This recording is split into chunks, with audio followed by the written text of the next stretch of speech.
right, ladies and gentlemen, welcome back to Houston Rockets Daily. Oh, this is Let's Talk Rockets, actually, episode number 78 here.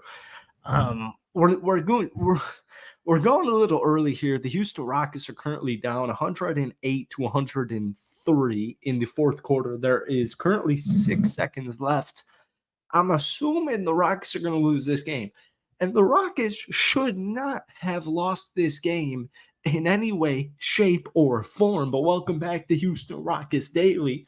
We unfortunately got episode number 78 here in grandeur fashion. We're talking about a Houston Rockets loss. I mean, what the hell was that? What the hell was that? If your name is not Jalen, and if your name is not Elfrid, do something.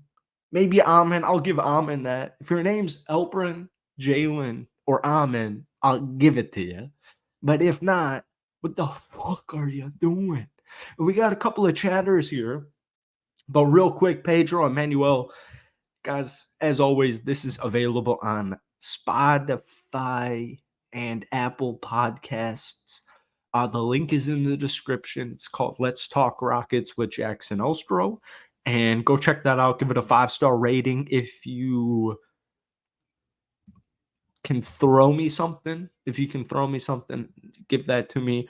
I got the Rockets game on here right now, and it is 108 to 103. And like, real quick, Pedro said in our live chat, if you're listening to this on streaming sites, Jabari Smith Jr.'s got a few free throw attempts here. So hold on. I thought this game was easily over, as probably everyone in this chat also concurred. Jabari makes a nice little free throw. More likely than not, the Houston Rockets lose this basketball game. And either way, this pisses me off to an unbelievable degree. I've thought for pretty much the entire summer that Dillon Brooks was going to be clearly the odd man out. I thought maybe it would be Dillon Brooks and then Freddie Double V if they could figure that position out, if they had a better, whether it's Amin or external or what have you. And now it's 108 to 105 with 4.8 seconds left. I'm probably a little behind because I'm watching this on YouTube TV, but now to finish that sentence, because we're watching this technically live, to finish this sentence, the point was those two players, maybe Freddie Double V, and then maybe Dillon Brooks, because, that position, he can be upgraded. Dillon Brooks can be upgraded. And then maybe Jabari Smith Jr. / Tari Eason, based on how this season goes. And you watch the game tonight and you're thinking maybe both of them. We're going to talk about this Houston Rockets game. Like I said, I thought this would be over by the time we started the recording. So let's hit the live chat here. That whole intro was pretty much for our post-live listeners over on Spotify and Apple. We haven't done this in so long. A post-game recap for the Houston Rockets, man. I feel great to be back. Let's get into this chat here. This is meant to be a cool, casual type of thing. And, yeah. We got Pedro. We got OG Pedro L here in the chat. Embarrassing game. Manuel Flores talking about how are we losing that. Terrible. This was no Cam. Fred played bad, poor. One quick thing on just the NBA in general. Every single basketball game I've watched thus far, it hasn't been that many, but it's been enough. They've all started horribly. It's very similar to the NFL or just any other sport. Every season, I feel like it usually starts sloppy. It starts poor. But this is the Charlotte Hornets. I saw a tweet here. We got I think Trey Mann shooting a couple of free throws at the time of this. 3.7 seconds left. Rockets still down by 3. Assuming this game is over. Yep, he makes his first free throw. Most of these games, and honestly, I noticed this especially this year because I've been making more NFL videos on the main channel, is it starts slow. But every NBA game, and there hasn't been too many that I've watched. I watched, the Lake Show last night, the Knicks tape versus Boston, And this evening, the 76ers versus the Bucks, and everything for the most part, it seems like super sloppy for every single team out there. And yeah, the Rockets lost. So the Rockets lost 110 to 105 to the Charlotte Hornets. What I was saying before that rant was that I saw a tweet. I saw a tweet from somebody. I think it was a Rockets guy or something like that. I don't have the credits here, unfortunately, but somebody compared the Hornets this year to the Rockets last year. I don't think Charlotte's quite at that level. If LaMelo Ball could stay healthy and play like 70 games, maybe. If Miles Bridges kind of continues to ascend, and Miles Bridges is kind of like a interesting character to talk about in general, but Brian Miller ascends into, at least pre-stardom, which pretty much did last season. I don't think like this year's Hornets are as good as last year's Rockets, but I do like that. And then I think that tweet followed it up saying this year's Rockets are like last year's Magic that ultimately ended up making the playoffs. I severely disagree with that comment until we had tonight's basketball game. This is really depressing. We got Brian Hara here, joking for organization. We are not going into the playoffs. Let's doubt them until they do. And that's a fair point. That's what they deserve. I agree. Fred shot 3 of 20. We started this podcast a little early. So for all of our live chat listeners out there, if your name's not Elbrin, Jalen, or like slightly Amin Thompson, you got nothing for me this entire evening. I mean, Freddie Double V shot 4 of 18 from the field, 2 of 11 from downtown, 14 points, 4 rebounds, 6 assists. The one thing I will say right out of the gate is I'm not worried about Jack Diddley. I don't think anybody should be worried about Jack Diddley right now. It's week 1, man. It's a long NBA season. Like, this is the first game. Obviously, you don't want this to happen.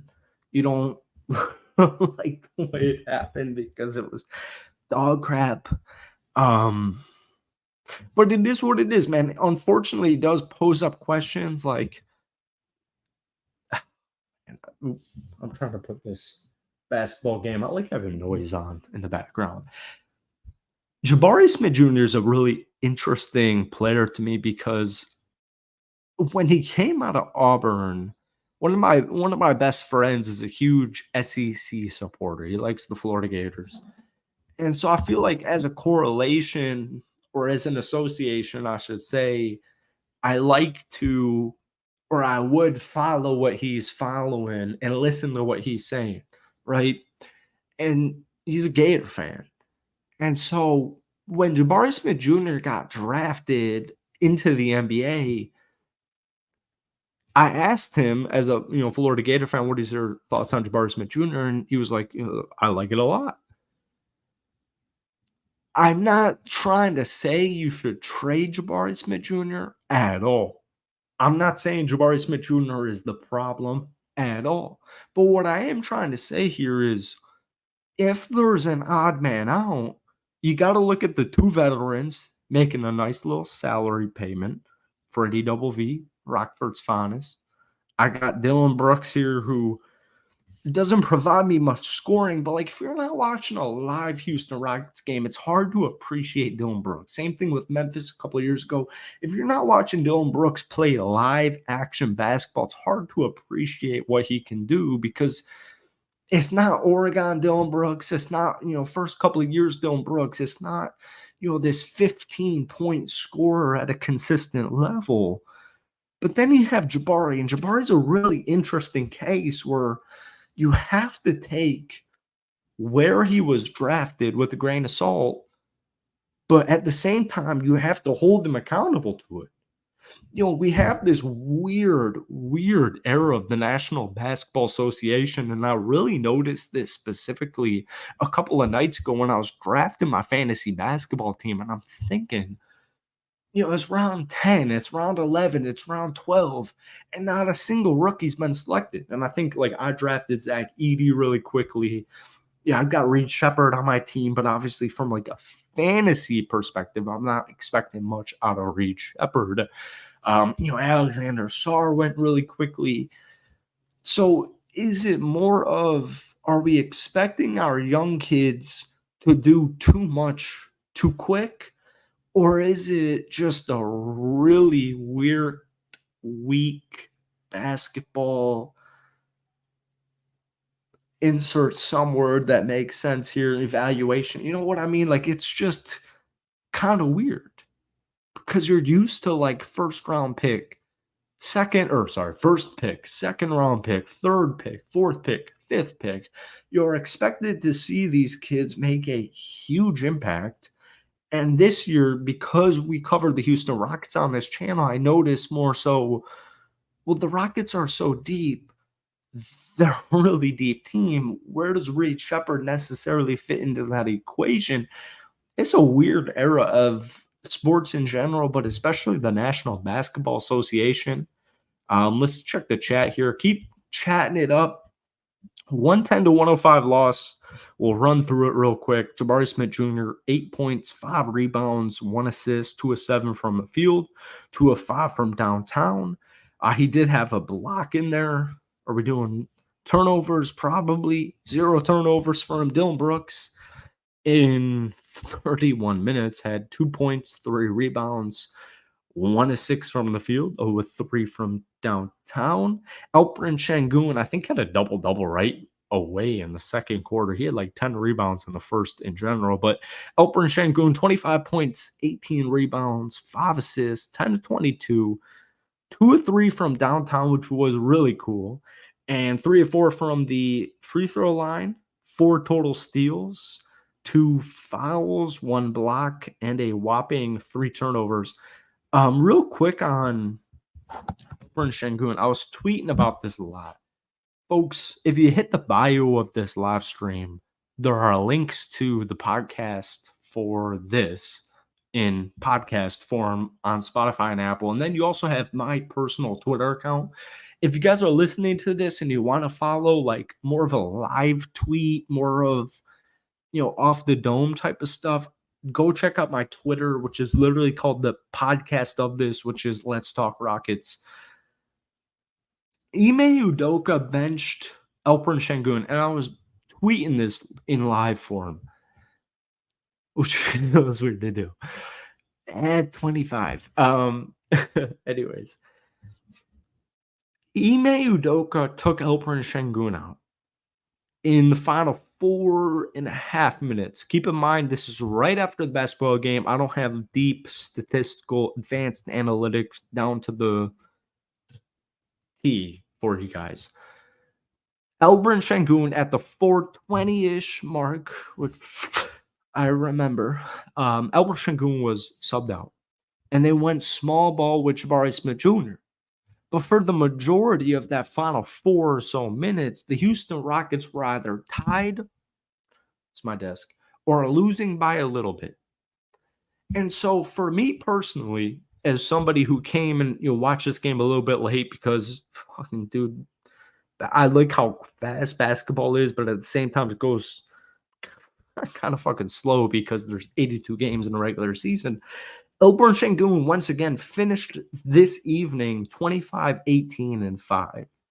10 of 22 from the field goal line and 2 of 3 from downtown. And we'll get into deeper advanced analytical statistics maybe tomorrow if we got time to make a video on this channel. But the point is, Elfrid Payton, the guy the Houston Rockets just paid a fucking titload of money, was not on the floor. He wasn't on the floor. Elfrid Payton, by far the Houston Rockets' best player, and I'm a Jalen Green supporter. I love Rockford's finest, Freddie Double V. I like the whole Rockets organizational roster-wise. Elfrid Payton was off of the court from like 4 minutes and 20 seconds or 4 minutes down to like 2:10, 2:20, whatever it is. That's fucking bullshit. That's fucking bullshit. I tweeted about this on Let's Talk Rockets There is no way, shape, or form I can hand out this money. Let me check my back pocket. I got no cash, unfortunately. But if I was the Houston Rockets, I would say, hold on, oh, here we go. My back pocket here, Elfrid Payton. Here's, $35 million a year. Oh, hold on one second. Jalen Green. Oh my God, here's $32 million a year, or whatever the specific advanced contract mark is. I had Elfrid Payton, and once again, this is live. This is 10:45 Eastern Standard Time. So I don't remember exactly when I'll put on the glasses to look smart here because we got a couple of cats in here. I don't remember exactly when Elfrid Payton was subbed out. It was around the 4-minute mark, and when he was implemented back into the lineup, it was around the minute and a half mark. And you cannot tell me in any way, shape, or form whether or not he's a defensive liability, whether or not he is a three-point liability. You cannot tell me in any way, shape, or fucking form that the Houston Rockets' best basketball player is not on the court from the minutes 4 in the fourth until whatever the fuck it was in the first minute, of the fourth. You can't tell me that. And it's unbelievable. And so obviously that more so comes down to coaching. And I'm a little bit more tame. I like Ime Udoka a lot. What the fuck are you doing? I can't sit here and tell you Friday Double V from Rockford had a good basketball game. I can't tell you Dylan Brooks had a good basketball game. I can't tell you Jabari Smith Jr. had a good basketball game, nor should be a part of the Rockets' future. But I can tell you, as a casual Rockets / basketball fan, that Elfrid Payton should probably be in the last 9 or so minutes of the Houston Rockets home opener. Like, what the fuck are we doing? That made no sense to me. And we're Rockets fans. We dealt with Steven Silas. I'm going to throw this in real quick. We dealt with Steven Silas for way too fucking long. And then you sign or hire Ime Udoka, and things are about to change. Why the fuck is Payton off the court? Oh, he's not good in the pick and roll. We're trying to abide by YouTube's monetization, but I got a couple of comments for you. So let's hit the chat real quick. Because what the fuck did I just watch? All right. We got Pedro, an OG listener here. This year, Rockets are last year's Rockets with expectations. The way it seemed tonight, although I will speak for my Rockets fans watching this, I don't think that would be the final outcome of it. Van Vliet and Green are just not good players. Jalen had a good night, all right? 28 points, 2 rebounds, 0 assists, 9 of 23 from the field, 5 of 15 from downtown, 5 of 5 from the free throw line.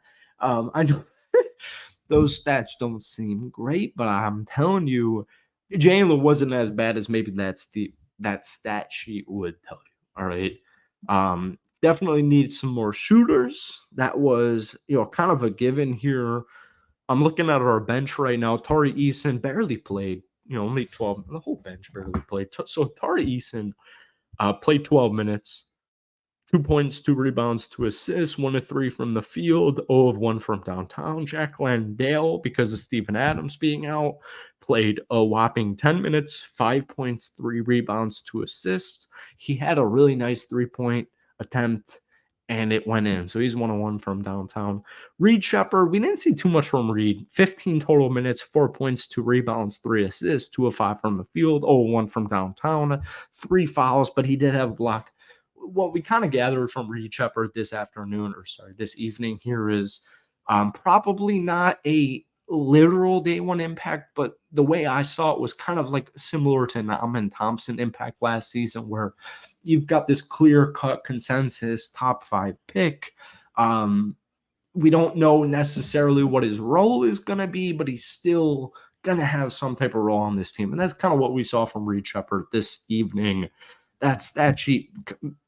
There were a lot of rookie mistakes that Reed made, but in my opinion, it's nothing to look like too deep into for his rookie debut at all. Cam Whitmore, 4 points on 2 of 4 from the field, 0-1 from downtown. He only played 8 minutes, not too much really on Cam Whitmore there. And then Alma Thompson was a huge spark off the bench, which I know Fred technically finished with 14 points, but when you shoot 4-18 from the field, 14 points doesn't seem too great here.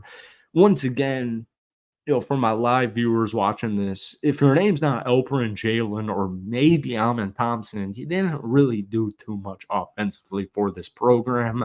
But Alman had 13 points, 4 rebounds, 0 assists, 5 of 11 from the field, 1 of 2 from downtown. He had a really nice corner 3, but I still saw some hesitation, obviously, from him taking that. Only 21 minutes. He had 3 personal fouls. Take this in out, but he did have a block. So not too bad, but like I was kind of ranting about a couple of minutes ago, I just feel like you draft a dude like Victor Wembanyama, and he's an MVP candidate states right now. And honestly, the same thing kind of applies to Cade Cunningham when Jalen Green was drafted. But the NBA draft, like I'm more of an NFL guy now on the Will Upton channel, the main channel. And so things are much different in the National Football League than they are to the NBA. I'm not crazy drafting a dude, whether it's who honestly feels a little bit different. But like if I'm drafting a dude between 3, 4, 5, 6, 7, I'm not expecting too much, but like obviously if you draft, Caleb Williams or Jaden Daniels or whatever, you're expecting, an immediate production. But I don't know. I don't feel that way with the NBA. And I don't mean that anyway in a Rocket standpoint. It's just kind of like weird. By the way, guys, hit that like button. We got 11 cats watching here live, 22 minutes in. We do this. We put it on YouTube, obviously, as you're watching right now. We put it on Spotify. We put it on Apple. All the links to that are in the description. Give me like an hour to post these up on those streaming sites. But I am trying to emphasize putting it on streaming because every 5-star review you guys do, whether it's Apple or Spotify, like literally makes a huge freaking difference. So I appreciate you guys so much. You guys always listen. You guys always follow. You guys always rate. So I appreciate it. And I just want to kind of double down on that. We got Noah Linden here. Şengün would have shot more efficiently if Green and Van Vliet were actual offensive threats. With the dude like Jalen, he's going to take a fuck ton of shots every single night. Like, that's something everyone has to just kind of come to terms with, that Jalen Green is most likely going to take a lot of shots on the night in to night out basis. Fred's a little different. One night I wouldn't be surprised if he took 7 attempts. One night I wouldn't be surprised if he took 17 attempts. And then the other night I wouldn't be surprised if he took 27 attempts. Unfortunately, kind of like how we started this stream, every NBA/NFL game I've watched to start each season has been just so inefficient. It's been so inefficient. And me personally, I'm not looking at a dude like Freddie Double V Rockford's finest as a guy that I'm worried about efficiency. Jalen Green, maybe based on his previous track record, I feel a little bit better about Jalen than maybe your average Rockets fan goes, because they're just looking at pure raw data. But no, I don't have any worries about getting rid of Şengün or Freddie or Jalen Green in this offseason. Freddie Double V and Jalen Green about to take the 4th. Oh, sorry. This is 10 minutes late. We're 10 minutes late. That Elfrid Şengün turnover in the final minute was catastrophic. Catastrophic. All right, here we go. If you're watching this live, I'm sorry. We're getting to chats right now. Bro, Şengün threw the damn game away. What are you talking about? Yeah, there. That's exactly what happened. But Freddie Double V, poor. Dylan Brooks, poor. Jabari, poor. Jalen Green, Elfrid Şengün, really the only 2 positive players offensively and defensively for the Houston Rockets this evening. But, Elfrid Şengün got off to a crazy start in the first. I think he had like over 10 rebounds in the first quarter alone. But after that, man, we didn't really see too much impact. And that's kind of the whole thing, is the Rockets needed a dog last year. They needed a dog the year before that. They needed a dog the year before that, but I think that was James Harden era. And then you have, KPJ kind of ascend towards the end of the season. Şengün last turnover was seen. Yeah. Şengün shooting bricks in that fourth quarter. Richards checking him big time. I agree with you. Unfortunately, you could probably say the same about any offensive player within the Houston Rockets team in the fourth quarter alone. That 2 quick 5 points from Jalen Green take the lead into the game. And then Grant Williams made that 3. This was extremely winnable at every point in this entire basketball game. The Houston Rockets could have easily won, maybe not easily, but you get what I'm saying. The Houston Rockets could have won every single time where it was kind of up for grabs here. Reed, first NBA debut. Tari Eason still working himself back from his injury. So I agree. Amen looked really good.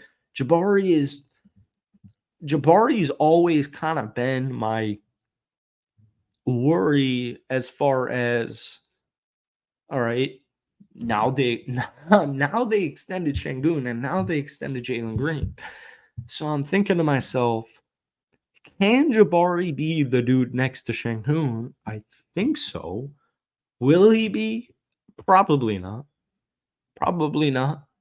They probably look for a Aaron Gordon type of player, even though that was kind of my hope with Jabari Smith Jr. But we're one game into the season. I'm not trying to overreact to anything like that. But Dylan Brooks and Jabari Smith Jr. are especially because they're both starters on a night in and night out basis. They're definitely at the top of my list of, I wouldn't be shocked if they're not there next season or even at the end of the season.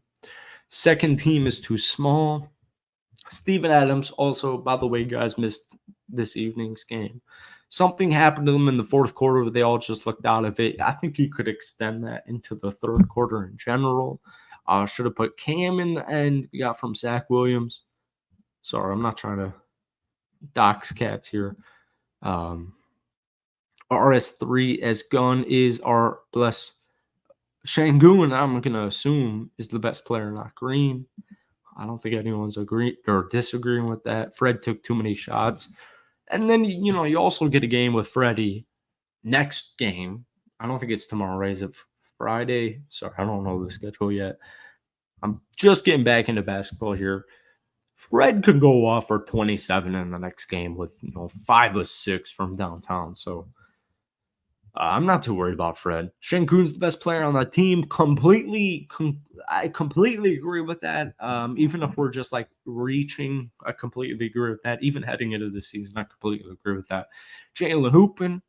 Aptly tried going around his back and got caught up. Stop with all the flash shit, ball. I completely agree with Zach here. This was an issue last year for the Rockets, but we weren't contesting or we didn't have these expectations competing for NBA Finals or what have you. Elfrid Payton has the most retarded fucking passes in the NBA. You can disagree with that. Some of these decisions are stupid. And if the Houston Rockets had been to a playoff appearance and we had won that playoff series and this is the next year, I can go through Elfrid Payton and be like, all right, you deserve that at this point. But honestly with you, man, I don't know what on God's green earth Elfrid Payton is doing with these passes sometimes. And it happens sometimes. It's not all the time. It's not too little. It's sometimes here and there. Elfrid Payton makes a decision where you're like, what are you doing? And it's easy on my couch to make these calls and be like, what the fuck were you doing with that pass there? Why are you guys even rushing to get this possession set up in general? But, it is what it is. Şengün had Butterfingers today. The Houston Rockets going to win. Jason's a little bit old. Oh, hey, Jason Finch, that's an OG. Houston Rockets Daily chat there. Jabari asks, can Green ever be a top 10 player in the league? Probably not. That's a pretty big ask of you. Just in general, real quick, can Elfrid Payton be a top 10 player in the NBA? 100%.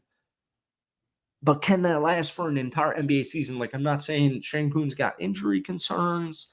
I'm not saying Şengün lacks the talent to do it. I'm just saying, especially with like, I feel like Paul George put up like 23, 5-5, and he's clearly a top 10 player according to the NBA. Like, I definitely think Jalen Green can be a top 10 player in the league, but to be honest with you, at the same time, if I had to put money on, I'd probably go no.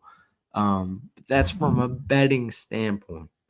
I got big hopes for Jalen Green this season. I think Jalen Green can easily put up around 24 to 26 points per game. And that's the thing. Would that put him in the top 10 of the NBA? Probably not, but the fuck do I know? Steven Adams can be a huge ass deal. The Rockets, in my opinion, were at least dominating, at least offensive rebounds, and like pretty much the entire first 30 minutes or 24 minutes of that basketball game. And after halftime, they kind of KBoshed. But Steven Adams, man, as I'm a little bit more of a Jock Landale supporter than some other cats out there, but Steven Adams can be a big ass implication or not implication. That's It's Always Sunny. Big. Too many times saying that word. He's going to be a good addition for the Houston Rockets. The Houston Rockets look like a pack of wolves that don't know who the alpha is. They got to figure that out before they click. Can agree with you more on a zoomed out time frame. 100%, Zach. We got Alex here. Şengün had 25, 18, and 5 and 5 stocks. How can people act like that's a bad game? My biggest issue, and I'll end it right here because I got to take a piss. Put him in the basketball game. I'll end this with this rant that we started this stream at. Before I end this rant here real quick, this is available on streaming sites, Spotify and Apple. Throw it a 5-star rating because it makes a big-ass difference. Thank you to everyone tuning in live and even not live.